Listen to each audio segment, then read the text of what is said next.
Hello there everyone, how's it going? I hope you're well. My name's Alex and welcome back to Britain Chips English. Today I want to tell you all about the UK because there is some confusion about what exactly the UK is and which countries form it.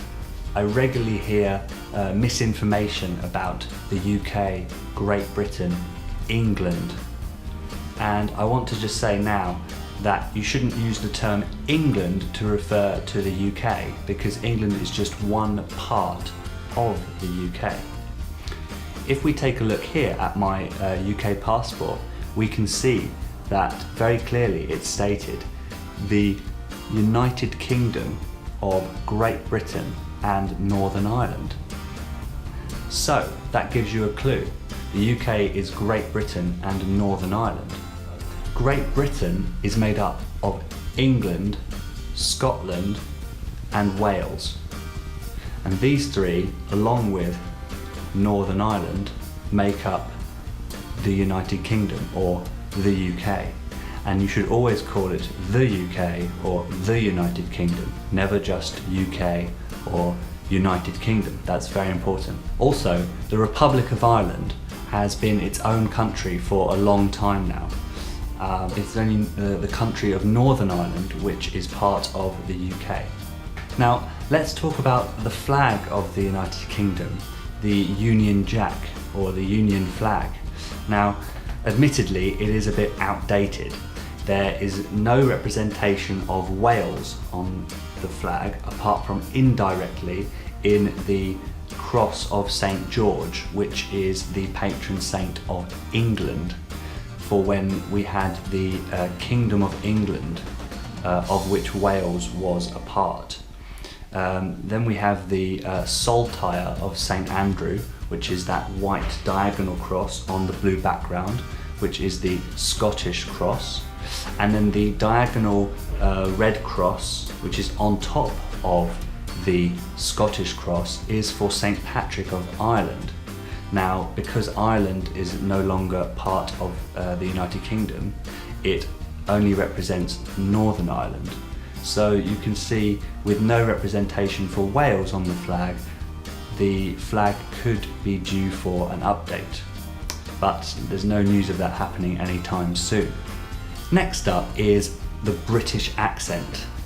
We often hear how much people like the British accent, but I'm here to tell you that in general there are 56 different accent groups in the UK.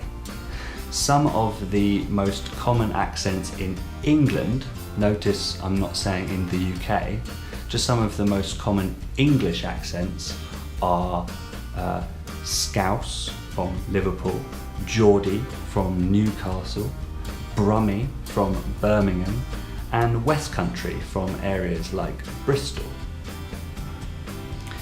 I'm from London, so I have a London accent, but London being the capital of the UK is a real melting pot for accents and cultures, so my accent is probably quite neutral and would be very hard to distinguish as either from north, east, south, west, unless you're a real accent nerd, I would say.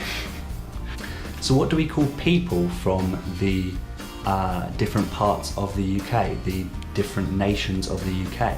Well, if you're from England, you are English, or you're an English person, or an Englishman, or an Englishwoman. If you're from Scotland, you're Scottish, and you're a Scotsman, a Scotswoman. You could also say, if you're from Scotland, that you're a Scot. If you're from Wales, it's simply you are Welsh, or you're a Welshman, a Welsh woman, or a Welsh person. And if you're from Northern Ireland, you're a Northern Irishman, or you are Northern Irish.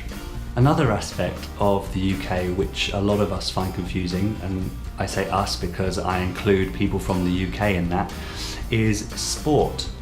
In some sports such as football and rugby union, the home nations, that is England, Scotland, Wales and Northern Ireland, play as individual countries rather than together as a United Kingdom team or a Great Britain team. But in tennis and in the Olympics, we come together and we compete as Great Britain or as the UK. The short answer for this is it's complicated.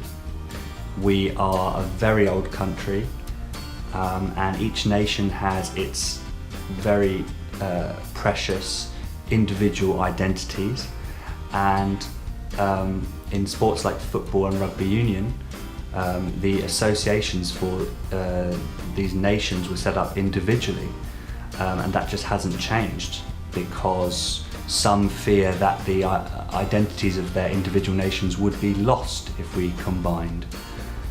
And like I say, it's complicated, but I will leave a bunch of links down below in the description for a variety of resources where you can read the discussion about why we play separately in some sports and combined in other sports. It's quite fascinating because there often isn't a one agreed answer. I just want to end this video by asking you guys, what do you think about when you think about the UK? Have you ever been to the UK and did it meet your expectations, or were you surprised by some things? Let me know in the comments below and I'd love to hear your thoughts. Well, that's it for this video, guys. Thank you so much for watching. I hope you learned something, and most importantly, I hope you enjoyed the video. I will leave a link to the blog post which I've written to accompany this video in the description down below. So go and take a look at that if you want to read more about the language and the facts that we've discussed in the video. If you liked it, please give it a thumbs up on YouTube and leave a comment with your thoughts. Thank you so much for watching. Cheers, see you in the next one. Bye bye.